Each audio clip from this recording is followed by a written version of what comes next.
Hola, soy Rubén Ferreras, anestesista pediátrico, y vamos a hablar de la apnea del prematuro. En esta sesión vamos a introducir este tema centrándonos en reconocer la fisiopatología de la apnea neonatal, identificando los factores de riesgo, sobre todo en un contexto posoperatorio, para intentar aplicarlo a la toma de decisiones perioperatorias, sobre todo basadas en la edad posconcepcional y en el estado clínico, por supuesto, en el estado clínico del lactante, con el objetivo final de aplicar medidas preventivas efectivas para reducir no solo el riesgo, sino actuar de manera precoz para evitar que haya una afectación clínica relevante en caso de producirse.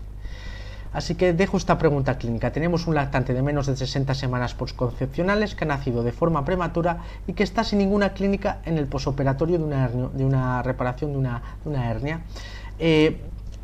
Requiere ingreso en una unidad si no especializada, con capacidad de manejo de vía aérea neonatal, con monitorización continua con pulsiosimetría, o por el contrario podríamos actuar por medio de una hospitalización de día y aplicar una cirugía mayor ambulatoria. Pues bueno, vamos a intentar dar respuesta a esta pregunta clínica. Pero antes de ello vamos a hablar de los tipos de apnea que podemos tener en este periodo neonatal.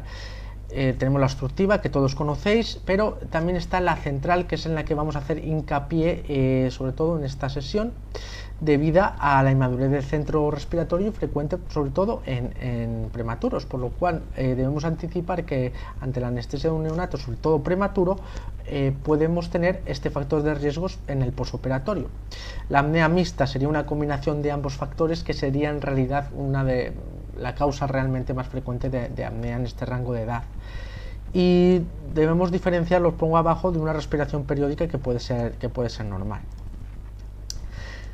Si hablamos de apnea y tenemos que conocer este tema, tenemos que hablar de la fisiología de la apnea en el neonato y el rol que tiene la hemoglobina fetal, ya que debido a la sensibilidad por el 2,3-difosfoglicerato, que es baja, que tiene una mayor afinidad por el oxígeno, la liberación a los tejidos va a tener, por así decir, mayor dificultad que la hemoglobina ya, por hablar de no de normal, sino la del adulto, o la hemoglobina A, mejor dicho. Tendría una liberación de oxígeno por así decir, más dificultosa a los tejidos que la hemoglobina A, y ya que la función principal de la hemoglobina fetal es la de captar oxígeno de la madre. Por lo tanto, tendríamos que conocer que en el periodo neonatal este porcentaje de la hemoglobina fetal, sobre todo en prematuros, es relevante, y tenemos que conocer por así decir, esta dificultad que puede haber de paso del oxígeno a los tejidos. Y también debemos de recordar que la respuesta a la hipoxia y la hipercapnia de un neonato son distintas a la del adulto. Cuando hay una hipoxia sostenida, se crea un círculo vicioso que aumenta todavía más la depresión respiratoria, en lugar de crear un estímulo para la respiración. Por lo tanto, estos serían factores muy importantes que tienen que ver con la apnea del neonato, aparte de la inmadurez del centro respiratorio. Y entramos ahora en la que sería la diapositiva que, a mi parecer, sería la más importante, que son los factores de riesgo claves para la apnea posoperatoria del neonato, ya que si conocemos estos factores de riesgo podemos actuar con medidas preventivas. Por así decir, el principal, la edad posconcepcional. Menor de 60 semanas hay un riesgo clínico relevante de presentar esa anemia, por lo tanto debemos de hacer siempre una edad corregida en el periodo neonatal en caso de ser prematuro, para saber cuál es realmente la edad real, por así decir, de nuestro paciente.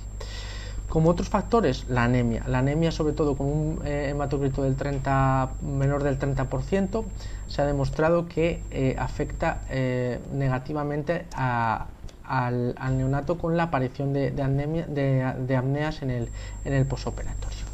Que tenga apneas previas o que esté con apneas en curso, por supuesto, también. El uso de opioides y relajantes musculares también aumenta el riesgo de apneas en el posoperatorio, pero ya tener una sedación profunda o los llamados mascarillazos con sevoflurano son factores de riesgo. Por lo tanto, el uso de opioides y de relajantes musculares aumenta el riesgo, pero también con respecto a lo mejor una sedación profunda con sevoflurano, pero una sedación profunda con sevoflurano para hacer un procedimiento corto no está exento de riesgos de apnea posoperatoria en el periodo neonatal. La anestesia regional mejora este factor, pero tampoco está exenta de riesgo. Por lo tanto, la moraleja de todo esto es que tras una anestesia general se debe monitorizar con pulsosimetría, sobre todo en el periodo nocturno, por el riesgo de apnea en pacientes cuya edad posconcepcional sea menor de 60 semanas en el caso de los prematuros. En el caso de que el paciente no sea prematuro, podemos considerar el periodo en 40 semanas, aunque esto puede tener algo de debate. Por lo tanto, debemos quedarnos principalmente con el rango de menor de 60 semanas, ¿vale? ¿Qué implica esto? Pues que si es un procedimiento programado, en la evaluación preanestésica debemos incluir este plan para el manejo posoperatorio y conocer que tengamos una disponibilidad de una cama monitorizada. Para hacer el cálculo, pues os dejo aquí, hay muchas herramientas. Yo hice una aplicación que está para Android que se llama Pretrained Corrector Calculator, que se puede hacer sencillamente también y te dice si se debe o no considerar la monitorización. Pero bueno, hay muchos calculadoras automáticas para no tener que hacer el cálculo mental para hacer la edad corregida, aunque realmente es un cálculo sencillo. Y por supuesto, todas las alteraciones que conllevan hipotermia, hipoglucemia, bueno, alteraciones de la temperatura, hipoglucemia, hipocalcemia, alteraciones de los iones, también aumentan el riesgo de apnea, por lo que debemos considerar también si el paciente tiene este tipo de alteraciones que aumentan todavía más el riesgo de la aparición de esta apnea. La cafeína, 10 miligramos kilo intravenoso, se puede minimizar el riesgo, pero no evita siempre la apnea, por lo cual no va a evitar el ingreso tampoco. Así que vamos ya con las conclusiones para llevar a casa de esta pequeña sesión, que sería: todo lactante prematuro con menos de 60 semanas de edad posconcepcional debe considerarse riesgo de apnea posoperatorio, aunque esté asintomático, por lo cual la respuesta en nuestro caso clínico sería sí. Sí considero que debe ingresar para monitorización durante al menos 24 horas, y aunque esté asintomático, aunque se trate de procesos cortos, aunque sea un mascarillazo por los llamados mascarillazos con sevoflurano para hacer una sedación profunda para un procedimiento corto, aunque se use cafeína, la anestesia regional no estaría exenta del todo de riesgo, por lo tanto considerar también la monitorización en estos pacientes. Si es posible, programar el ingreso desde el preanestésico, optimizar otros factores de riesgo como la anemia, evitar además alteraciones de la temperatura, de la glucemia, alteraciones iónicas, y por supuesto tener una consideración de lo que sería todo el proceso clínico de ese lactante o de ese neonato que estamos anestesiando. Así que muchas gracias, hasta aquí este breve repaso, espero que os sirva para tomar estas decisiones clínicas en vuestros pacientes y un saludo.